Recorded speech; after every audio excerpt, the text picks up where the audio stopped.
En este vídeo voy a enseñaros cómo he arreglado un coche que tenía montones de cosas mal, casi todo, desde chapa, pintura, interior, motor. Vamos, nunca había comprado un coche con tantas cosas en mal estado ni tantos problemas por solucionar, pero bueno, he aprendido mucho y espero que con este vídeo aprendáis vosotros también, aunque solo sea a no meteros en fregados así, porque también me dejó tirado y tuve que solucionarlo.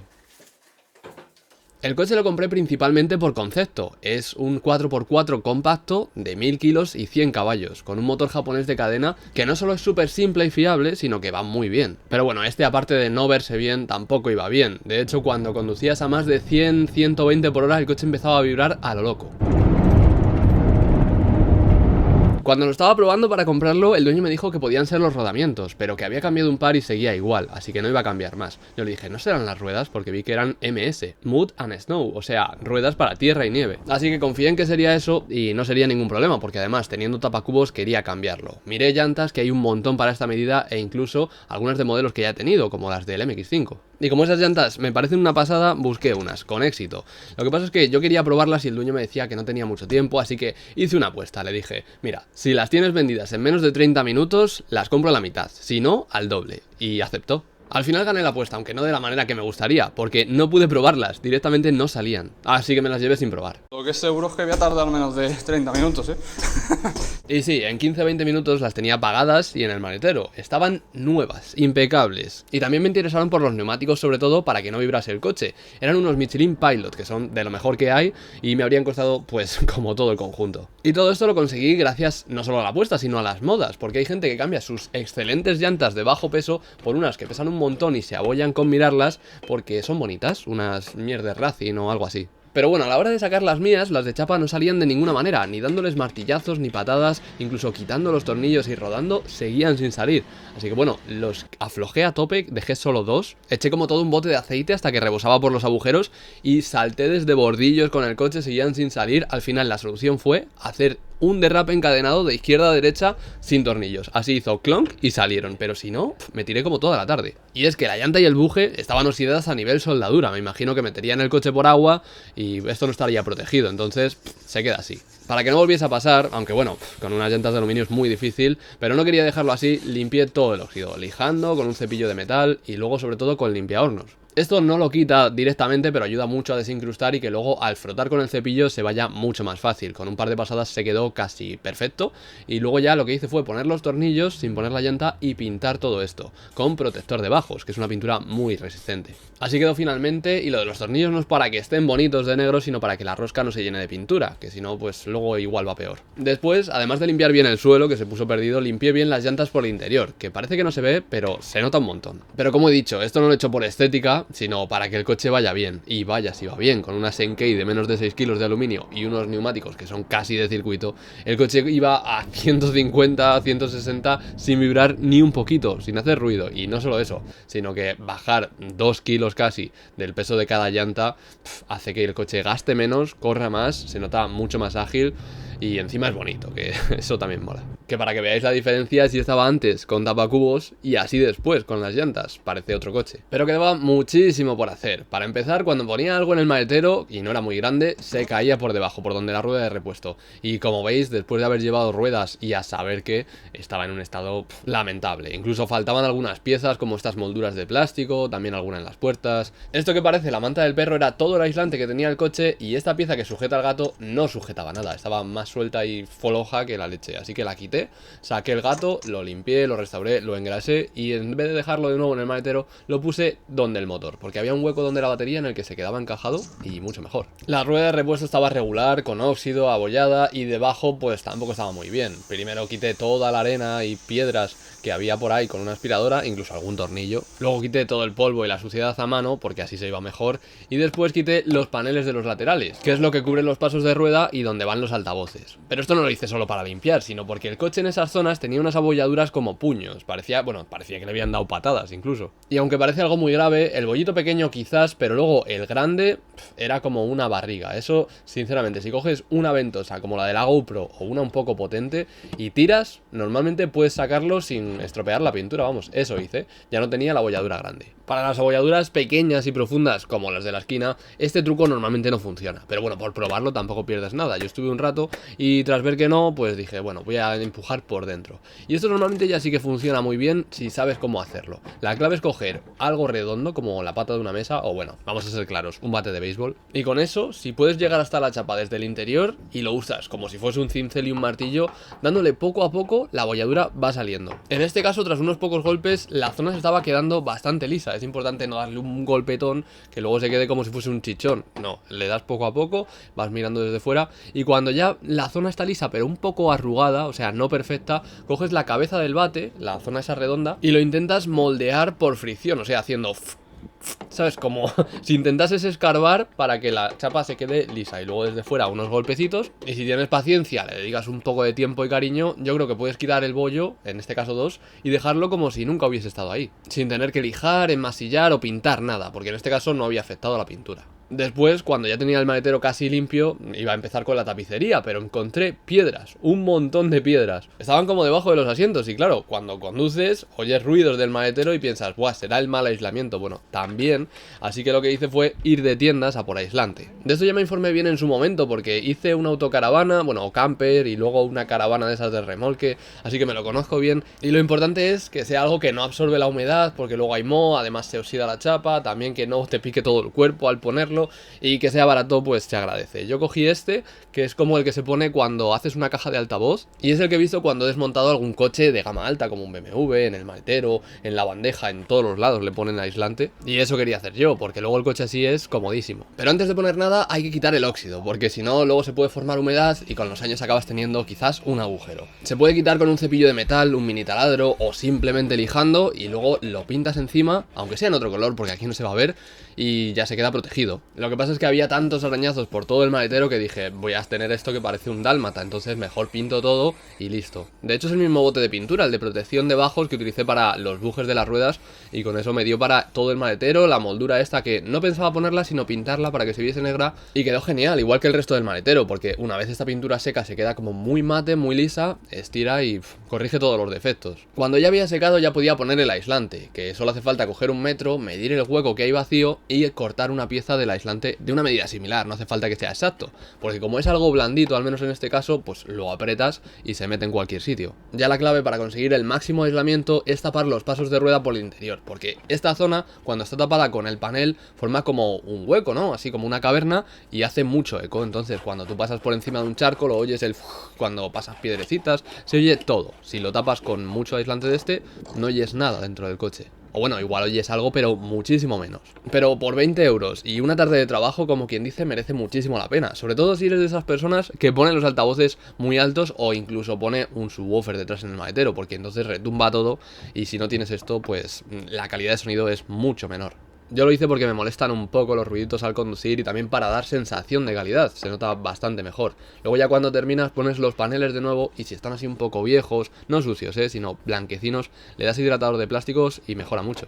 Luego todo esto se engancha con grapas que suelen ser poco resistentes y si pones unas nuevas mejor, porque por el paso del tiempo se romperán, y las zonas de difícil acceso o que sea un rollo limpiarlas, puedes hacerlo con un spray de alcohol y mirad qué diferencia. A la rueda de repuesto simplemente le di una capa de spray para que no se viese tan fea, la limpié por cierto, lo que pasa es que tenía óxido, pero lo importante es el estado del neumático y que esté hinchado, que eso a mucha gente se le olvida revisarlo. Luego vuelta al maletero y ya tenía rueda de repuesto. Ya un detallito para que se viese mejor cuando abres el maletero es que el cinturón tenía como unos pelánganos, una etiqueta y todo eso, pues cortarlo al ras, dejarlo bien y mirad qué diferencia. Al día siguiente me pasé por el desguace porque me hacían falta piezas y cogí un montón de Ignis, porque Subaru Justy no había ninguno. Conseguí las molduras de las puertas, la del maletero y también el manual de usuario que para el caso es el mismo coche. Antes de ponerlas las limpié bien, obviamente, pero también las hidraté porque de haber estado al sol en medio del campo se habían quedado blanquecinas. También le di un poco a la zona esta protectora del parachoques y se quedó todo, vamos, muchísimo mejor. Os pongo la comparación rápida del antes y el después. Con la rueda de repuesto también gana bastante. La moqueta la tenía, solo hacía falta limpiarla porque parecía que la había meado un perro. Luego conseguí el tornillo que sujeta el neumático, así no se levantan los baches. Y también la tapa de arriba, la bandeja, que no había ni una, yo creo que porque eran muy flojas y se terminaban partiendo. Así que preferí que la mía tuviese un refuerzo. Un listón de madera puesto con unos tornillitos negros y así podía dejar cosas encima, que es lo que iba a hacer. Claro, se veía el trozo de madera, así que tuve que pintarlo con el mismo spray que lo he usado para todo. Y ya con eso parecía de serie, pero siendo fuerte como para poner encima un camping gas, sartenes, comida, que lo he hecho alguna vez. Para lo siguiente había que lavar el coche, que estaba costroso, como lleno de mosquitos, grasa, savia de los árboles, ya sabéis, se forma un mejunje ahí que luego no hay quien lo quite. Por eso primero fui a la gasolinera, le di con un montón de jabón de estos de spray y luego ya con la pistola a presión. Con eso quedó bastante bien, aunque luego lo detallé en casa, sobre todo pues las zonas donde había pegamento, como en los cristales. Y otra cosa que quité sobre todo fue las pegatinas del parabrisas, porque mucha gente dice, oh, es que hay que ponerlas, no sé qué. Vale, sí, antes eran ilegales, ahora hay que ponerlas obligatoriamente y no veo nada, entonces, sobre todo donde estaban puestas, que es lo peor. Luego limpié bien el parabrisas por dentro y por fuera y también los limpias, que a veces tienen arenilla y si lo dejas se araña. Igual que en las juntas de goma de las ventanillas, al subirlas y bajarlas más aún. Con esto se quedó el cristal que parecía que no había. Los espejos también los limpié y los hidraté, quedando bastante mejor. Y luego había una zona que no tenía solución limpiando y era la parte de abajo, que esto iba a rozar seguro con las piedras y por donde iba a usar el coche. Entonces lo mejor que vi era pintarlo. Para esto primero hay que tapar el radiador para no dejarlo pintado con spray. Y lo más fácil es meter un corchopan de estos por ahí, taparlo como puedas y cubrir con cinta de carrocero en los bordes, porque no quería pintar todo el parachoques, solo la rejilla esta de abajo. Al limpiarlo vi que ya se había arañado alguna vez y lo habían repintado mucho o mal, y entonces hay que coger, lijarlo bien, coger una cuchilla, sacar la pintura que sobra, que era mucha, y después ya pintas. Para que quede bien y no pase eso de que la pintura se desconcha y se cae a trozos, hay que pintarlo en muchas capas, cuantas más mejor, hombre, con 3 o 4 ya te vale, pero que sean finas. Es como das una capa fina, se seca, se queda dura, das otra y así tienes luego una capa gorda muy sólida. Que es algo que se busca normalmente, pero más si es para una zona que va a estar golpeando con piedras y cosas así. Lo siguiente fue pulir los faros, que por normativa deberían ser de cristal, porque si no con el tiempo se quedan como turbios y no iluminan nada. Bueno, se puede solucionar lijándolos con lija al agua muy finita, de 1000, 1500, 2000, luego le das pulimento, que al final es el mismo proceso que se utiliza para pulir pintura del coche, pero para plástico, y con esto el faro empieza a quedarse cada vez más transparente hasta que dices, hostia, si ahora veo, entonces ya lo puedes dejar. Yo lo hago con un taladro o con una esponjita para ir más rápido, porque si lo haces a mano puedes tardar 1 hora por faro. Pero para tirarme horas limpiando ya tenía el interior, que estaba como si alguien se dedicase a rebozarse por el barro y luego por el asiento. También por las puertas, por el volante, hasta por el suelo, no lo sé. Normalmente las limpio a mano, pero es que esto parecía una servilleta usada, entonces lo que hice fue quitarle las etiquetas, coger todas y meterlas en la lavadora. Que parece una chorrada y dices, ah, se me estropearán, no sé qué, que va, quedan genial. Y además, si son blancas o de un color así beige clarito que con el tiempo se queda feo y no se puede limpiar, yo lo que hago, que hasta lo hago con zapatos, es teñirlas. Hay unos liquiditos, los echas y no se te estropea la lavadora. Yo lo he hecho muchas veces, ni tampoco se tiñe la suela o trozos de plástico y de metal, solo la tela. Y mirad cómo quedan, de ser blancas a ser grises. Pues lo mismo con las alfombrillas. Hasta puedes aprovechar para meter ropa. Con la tapicería no lo recomiendo tanto porque hay que descoserla y luego a veces se encoge, no te queda bien, se queda arrugada. Lo que hago es utilizar una limpiadora de inyección-extracción, que básicamente consiste en una aspiradora de líquidos con un spray que hace y echa huilla. Lo digo porque dejarse 200 euros en algo así pues igual no es lo mejor, salvo que le puedas dar mucho uso como yo, y limpiar cosas muy sucias como estas que sacas luego cubos enteros de lo que parece chocolate con leche. Las alfombrillas solo con dejarlas al sol en el suelo ya se quedan bien, no hace falta ni plancharlas, ni secarlas, ni cosas así, y tras terminar todo pasó de tener un interior así por detrás, que era lo más limpio, a tenerlo así. La verdad es que no lo grabé muy bien con la cámara, se ve un poco de ruido, pero quedó guay, y en el interior así es como estaba antes, bueno, cuando compré el coche, y así después, aunque la tela estaba un poco desgastada y quizás lo mejor sería teñirla. Pero bueno, en un coche así a mí con que esté limpio me vale y con que suban las ventanillas, porque por ejemplo la del copiloto bajaba pero no subía. Lo bueno es que era simplemente el botón, que cambiarlo está tirado, porque es hacer palanca por uno de los lados, sacar el pulsador, quitar el conector, ponerlo en el nuevo y volver a meterlo. Con eso ya tenía la ventana funcional completamente. Aún así tuve que desmontar todo el panel de ese lado y el del conductor, porque la puerta no se sostenía, o sea, tú la abrías y no hacía falta ni que hiciese cuesta, que se venía hacia ti, y eso al salir molestaba porque te pillaba el pie o cosas así. Era porque el mecanismo este estaba estropeado. Lo bueno es que todo esto que os estoy enseñando es aplicable para prácticamente cualquier coche. De hecho, yo ni miré ningún tutorial para hacer nada de esto, porque ya lo había hecho en un MX5, en un Civic, en otros coches, y es que siempre van más o menos con el mismo sistema, son 4 pasos o 5 como mucho. Quitas los tornillos de donde coges la puerta, aquí por el interior, el de la maneta, sacas estas 2 piezas, la botonera también, y ya la puerta está suelta. Solo hace falta tirar por abajo, que son unas grapas, y subir la puerta para sacarla como si la descolgases. Si la puerta tiene estos mini altavoces donde el espejo, los tweeters o simplemente esta pieza de plástico, hay que sacarla tirando hacia adelante y ya estaría. Mira, en su momento esta puerta fue azul. Qué cosas. Aquí está. lo que hace que sujete la puerta, sí, claro. Y por aquí, pues nada. Así es que no tiene ni tornillos. ¡Hola! Lo que sujeta la puerta va con un pasador que se quita con un martillito y un cincel o con un alicate si no tienes eso. Lo sacas, en este caso no hacía falta ni quitar los tornillos porque no tenía. Engrasas el nuevo para que no chirríe, que si no luego suena cuando abres la puerta y es un rollo. Y ya lo metes desde el interior, lo atornillas y le pones el pasador. Es bastante sencillo. Con eso ya no tienes que estar sujetando la puerta para salir ni se te cae encima en una cuesta, que es un puntazo. Bien.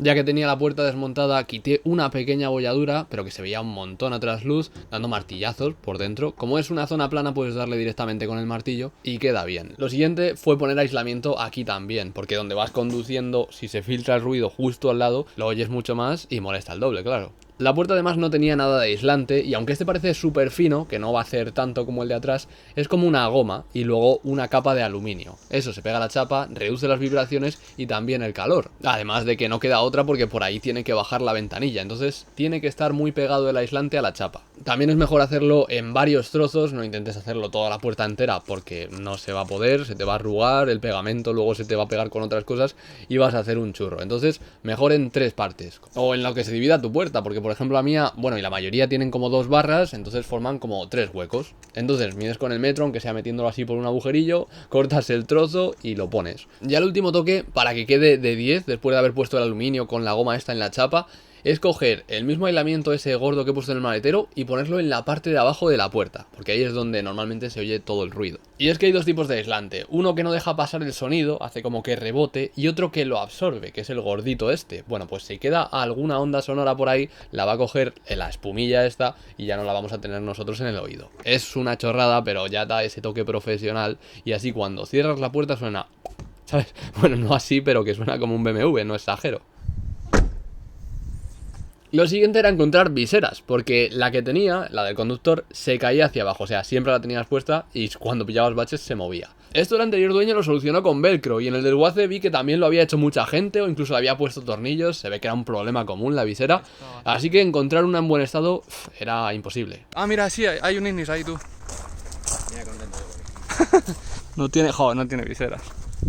Así que bueno, primero cambié el espejo, que eso sí lo encontré, y es que el mío se estaba cayendo por el borde. Además de que no tenía la tulipa de la lucecita esta, y lo cogí ya completo. Las viseras me puse a restaurarlas, porque no encontraba ninguna. Intenté quitar primero el pegamento ese del velcro, y era super glue, así que no se quitaba. Lo tuve que lijar, luego lo pinté con spray para que no se notase, y no quedaron mal. Pero lo que faltaba era lo más importante, que se quedasen arriba. Para esto lo que hice fue echar masilla bicomponente en el eje, para poder meterlo así como a presión, y que ya se sostuviese. Y funcionó bien, o sea, después de un rato para meterlo, la visera iba súper dura, pero se quedaba arriba y abajo. Lo único que, claro, el pegamento de arriba no podía quitarlo fácilmente, entonces lo que hice fue comprar una lucecita de estas y taparlo sin más, porque no me apetecía desmontar todo el techo. Luego, después de terminar todo esto, encontré unas viseras. Oh, chaval, la visera.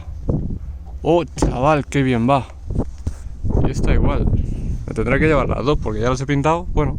Estaban en húngaro, que tampoco es que me importe porque puedo pintarlas, pero tenían un muellecito, así que se ve que allí hacen mejor este coche. Lo que me molestaba era este micrófono de manos libres, que era como tener una mosca por ahí cuando ibas conduciendo, así que lo reventé. Al menos la carcasa, el micro en sí no, porque quería pegarlo por dentro, hacer unos agujeros iguales que los que llevaba el micro y así dejarlo como incrustado en el panel, que no se viese. Yo creo que queda mucho mejor, además no se ve desde donde vas conduciendo, tienes como que asomarte y cuando hablas como rebota la voz en el cristal, llega bien al micro. Lo siguiente era encargarme del salpicadero, que esta parte central cuando pillaba un buen bache se soltaba, o sea, tenía que volverla a meter y había un montón de cables por aquí abajo sueltos que molestaban incluso al pisar los pedales. Lo que hice fue sacar todo directamente, la radio en manos libres, quitar los cables, las bridas que tenían puestas porque no sabía de qué era cada cosa, así que hice como un esquema nuevo, los puse por detrás de la radio, las bridas nuevas, vamos, quedó muy bien, o sea, cualquiera que quiera cambiar esta radio en el futuro o cualquier cosa lo va a ver clarísimo. Y también pasé otros cables por dentro del salpicadero, no por debajo, o sea,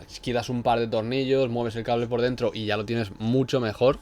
Igual que hasta algunos cables del coche que venían de serie como un poco sueltos y no sé, a mí me gusta tenerlo todo como bien puesto. Si no, es que es vaguería. Lo único que dejé colgando, es que tenía que ser así, la bocina. Porque el botón del volante no funcionaba y como esto suele fallar en el futuro, vi mejor dejar un botón ahí y listo. Con esto pasé de ir esquivando cables conduciendo y parecer que llevaba un coche robado a tener uno que parecía pues en condiciones, sin ningún cable visible y bonito. Aunque en el interior seguía viendo cosas que daban pena. Por ejemplo, la consola central, intenté tirar de esto para quitar el mechero que no funcionaba y casi me llevó la consola central entera. Bueno, le faltaba un tornillo, simplemente fue ponerlo y ya podía sacar esto tirando, que salió un montón de mierda porque no lo limpié y es que claro, como lo iba a cambiar, pues ¿para qué? Es tan fácil como tirar hacia arriba, cambiar los cables del mechero a la nueva bandejita esta y apretar hacia abajo. Luego tuve que desmontar también otra cosa que por esta sencilla pieza del asiento, que es la que regula si te echas para adelante o para atrás, como estaba suelta tuve que desmontar un poco el asiento y todo eso, que al final me vino bien porque como tenía un roto por detrás, pues cogí la tela de otro asiento directamente. La corté así, las costuras para no estropearla y la puse en mi coche, que así no tenía que comprar todo el asiento, que encima con airbag sale caro. Bueno, la ruletita la arreglé, también cambié el botón de emergencia porque para dejarlo pulsado tenía que estar hacia afuera y para dejarlo apagado hacia adentro, o sea, iba al revés. Esto arreglarlo seguramente sería muy fácil, cambiar los pines y tal, pero más fácil es comprar otro botón por 2 euros y cambiarlo como si fuese el cartucho de la Nintendo 64. Yo lo desmonté, pero vamos, que ni hacía falta quitar los tornillos. Con eso ya iba correctamente y pasé a la radio, que en principio pensaba poner una pantalla y mucha gente me dirá, ¿por qué no lo has hecho? Bueno, compré dos porque no me decidía por cuál poner y al final me decidí por una radio de un DIN de esas típicas, con USB, jack de audio y tal, porque es que este coche lo voy a dejar tirado normalmente por ahí en el campo, me voy a ir con la bici, con tal, y si ve la gente una pantalla, probablemente me rompan el cristal para cogerla, aunque cueste lo mismo, o sea, una pantalla, por ejemplo, con Android, un montón de RAM y pantalla, bueno, la hostia, te vale 80 euros, y luego una radio normal también te vale 80 euros, pero si la ven, te rompen el cristal, así que la solución era esa, que al final luego la uso para lo mismo. Y lo de comprar dos es porque cogí una portátil, que esa es la que puedes conectar, yo que sé, al mechero o en cualquier sitio, y es 1080 IPS, o sea, la leche. Con eso lo que hago normalmente es conectar la Play 1 a estas pantallitas, o la Play 2 o lo que quieras, y jugar, ¿sabes? En cualquier sitio. Así que al final, combinación de radio normal con su adaptador de un DIN y pantalla portátil. Que al final, realmente para la radio me gusta tener botones físicos, ruleta y encenderlo, apagarlo en un segundo. No sé, es más cómodo que táctil. Luego en el techo faltaba la antena, se la puse en un momento y una de las piezas de las barras estaba como mal encajada. Según me fijé, estaba así como con silicona un poquito y al mirar por dentro tenía un montón. O sea, esa pieza no era de ahí. Las barras también estaban súper sueltas, que esto me di cuenta pensando, buah, me cuelgo aquí como en Vigilantes de la Playa o en Rangers de Haas, y no, estaban tan sueltas que casi se podían caer. Pero estaban bien, eran simplemente los tornillos o las tuercas, apretarlas y se quedaba bien fuerte, ya sí que te podías colgar. Aunque no es para eso, es para llevar pues, cosas atadas. Cuando cogí la pieza esta del extremo de las barras, lo hice con el maletero abierto y casi me dejó la mano. También como no llevaba bolsa, porque ese día pasaba por ahí, arranqué un airbag, que estos son muy buenos. Lo mejor, o sea, son de nylon, los cortas y con eso, buah. Después de cambiar todas las piezas rotas, me puse con el tema de la chapa. Ya había quitado unos bollos, pero tenía un tajo justo encima de la puerta, que eso lo dejaron ahí y se empezó a oxidar, claro. Entonces hay que tratarlo. No simplemente pintando, sino quitando el óxido con cepillo de metal. Estos, bueno, con un mini taladro se hace mucho más preciso, no te llevas tanta pintura. Eso sí, hay que coger bastante por los bordes, porque si no el óxido se mete por ahí y sigue quedándose.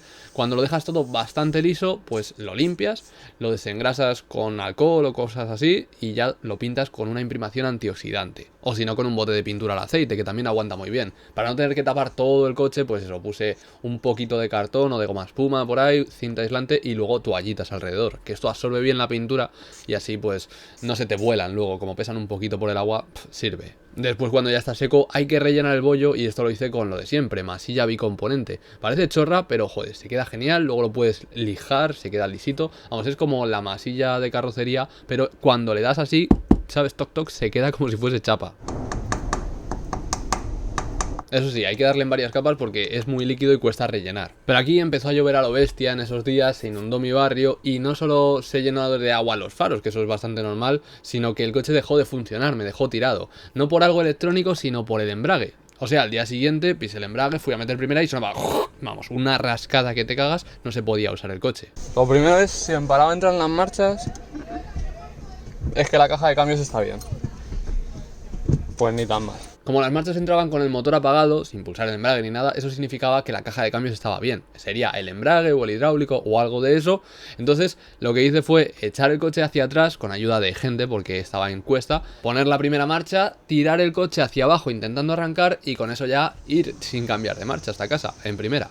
Con ir despacito, alto de revoluciones eso sí, y las luces de emergencia, pues si es por ciudad no tienes ningún problema. Llegué, lo calé, porque claro, no podía quitar la marcha ni frenar ni nada. Con eso, al día siguiente, cuando mi amigo tenía un rato libre, lo remolcamos con su coche hasta su garaje y ahí nos pusimos a arreglarlo. Bueno, claro, compré el kit de embrague los días antes, el hidráulico, todo eso. Y sinceramente, yo nunca había cambiado un embrague ni quería tener que hacerlo, vamos, de hecho lo detesto. Pero era eso o llamar a una grúa y luego ir a un taller, pagar dinero, etcétera, etcétera. Y el embrague en este coche encima es baratísimo, costaba unos 100 poco euros, el hidráulico otros 20, o sea, por unos 150 lo tenía. Así que, como él tenía encima herramientas, compresor y cosas de esas que vas muchísimo más rápido, pues lo que me hacía falta sobre todo ya no eran las herramientas, sino ayuda. Sinceramente, esto no se lo recomiendo hacer a nadie solo en su garaje porque probablemente la palme. Luego entenderéis por qué, ya que hasta ahora solo hacía falta quitar piezas pequeñitas, tornillos, el líquido, que por cierto ya se nos cayó la mitad al sacar una de las ruedas y se manchó todo el suelo. Pero bueno, también me di cuenta al desmontar esto que las rótulas estas, las piezas de goma, estaban rotas y eso ya no lo arregla ningún hidratador de plásticos. Había que pillar unas nuevas y encima iban con el brazo entero. O sea, es caro, otros 50 euros. Y hay que dar gracias encima, porque este coche, al ser barato de piezas y tal, porque comparte muchas con GM, ¿sabes? Opel, Chevrolet, todas esas en el Matiz, en esos coches, pues sale bien de precio en los recambios. El problema es que encima tiene tracción a las 4 ruedas, hay que quitar la barra esta que conduce al diferencial trasero, el escape, la caja de transferencia, un montón de piezas que otros coches normales de tracción delantera no tendrían.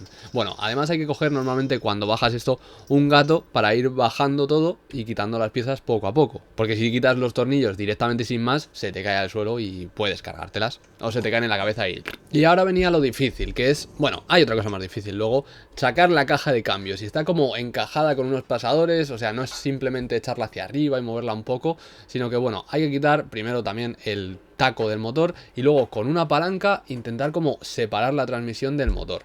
Esto me parece fácil, pero no. O sea, lo estoy enseñando en 2 o 3 minutos para que sea esto más entretenido, pero nos tiramos 2 días, porque somos malos, también te digo. O sea, esto probablemente un profesional lo habría hecho en 2, 3 horas, no lo sé. Pero bueno, al final la transmisión salió y no era el embrague en sí, sino esta pieza redonda, que es lo que empuja el embrague y se ve que con las olas del agua, al pasar por ahí, que encima se metería agua y se oxidaría, se salió de su sitio. O sea, es un collarín, se llama. Un collarín que se mueve por ahí y al final se sale. Pero bueno, ya que tenía todo desmontado y las piezas compradas, cambié todo el kit de embrague, obviamente, que es quitar los tornillos de alrededor, sacar esto que es como un plato de metal, bueno, se llama plato de presión, y luego lo de dentro es el embrague en sí, que es como un disquito. Pues eso es lo que normalmente se desgasta más o menos como las pastillas de freno y el disco, pues hay que cambiarlo. Lo que pasa que no es tan fácil, que ya podría serlo, no sé, no digo que sea como un lector de CDs que haga ñip y salga, pero es que desmontar medio motor para esto es ridículo. Bueno, montarlo diréis, es lo mismo pero al revés, más o menos. Por ejemplo, el collarín hay que ponerlo como si fuese, o sea, va como sobrepuesto, muy mal. Y luego hay que, como no sé si hay que hacerlo, pero yo lo hice, poner un poquito de grasa en el metal este para que se mueva más fluido, en plan. Ya después, cuando pones el plato de metal con el embrague dentro, tienes que sujetar con el dedo. Bueno, hay una herramienta específica, mejor que el dedo, pero puedes coger, por ejemplo, el alargador de la carraca, que lo tendrás en el maletín, ponerlo en el medio y que encaje justo con donde va el motor. Y es que es importante que esté bien centrado, porque si no te lo cargas. Ya después le pones todos los tornillos en forma de estrella, o sea, no apretes mucho el de un lado, que si no luego del otro se levanta. Y cuando está el plato puesto ya toca lo difícil, que es poner de nuevo la caja de cambios. Y claro, mi amigo decía, vale, la levanto desde abajo, como rollo press banca, y yo digo, te vas a machacar la cabeza, muchacho. Entonces yo lo hice cogiendo una cuerda desde arriba, que eso pesa, o sea, pesa bastante como para quedarte ahí 10 minutos cogiéndolo. Pero bueno, al final lo conseguimos meter en plan un poco más arriba, un poco más abajo. Se metió y lo suyo es ir a un taller, o sea, vete a un taller. Porque realmente no sale tan caro para todo el trabajo que hay que hacer y las posibilidades que hay de hacerlo mal, perder tornillos, etcétera. Pero bueno, que ya quedaba poner el taco del motor, el escape, la barra del diferencial, todo eso. Igual hay piezas que no las nombro bien, es que como digo, no soy mecánico, pero por ahora la cosa iba bien. Lo que quedaba era meter el aceite hidráulico de la caja de cambios. Esto con una bomba de agua que admita aceite o con una jeringa de estas grandes. Lo tienes que meter por arriba tapando el tornillo de abajo, obviamente. Y cuando rebose, pues lo cierras y a otra cosa. Por ejemplo, los frenos, que sonaban un montón. Yo creo que por esto y por las vibraciones que tenía el coche cuando ibas a más de 100 es por lo que el dueño anterior se creía que tenía algo mal de rodamientos, pero al final no, era como he dicho antes los neumáticos y el ruidito era por las pastillas que estaban súper mal, estaban como cristalizadas, gastadas, entonces fue poner las nuevas, que es cuestión de quitar las pinzas estas, meterlas como en una bici más o menos, si tenéis con disco de freno, y ya después de esto solo quedaba probar que el coche funcionase. Vale, pues dale tú. Bueno, mover un poquito, a ver, así. Guay. Pues ya está. ¿Ves cómo iba a salir bien? Así que nada, después de arreglar prácticamente todo del coche, ya iba bien, podía usarlo por el campo, ir a perderme por ahí, confiando en que tenía todo hecho. Y por cierto, los neumáticos, aunque sean un poco deportivos, que no le pegan nada a este coche, aguantaron ir por todos los sitios, por la montaña, por piedras, vamos, piedras afiladas me refiero, sin problema. Espero que hayáis aprendido mucho o algo y que lo hayáis disfrutado, sobre todo. Yo no lo he disfrutado, prefiero comprar un coche mejor la próxima vez. Dinerito. Bien, al bolsillo. Madre mía, esto no se va a ir en la vida. Oh, mi mierda, altavoz. Vale. Mira qué aislada vas. Estás solísimo.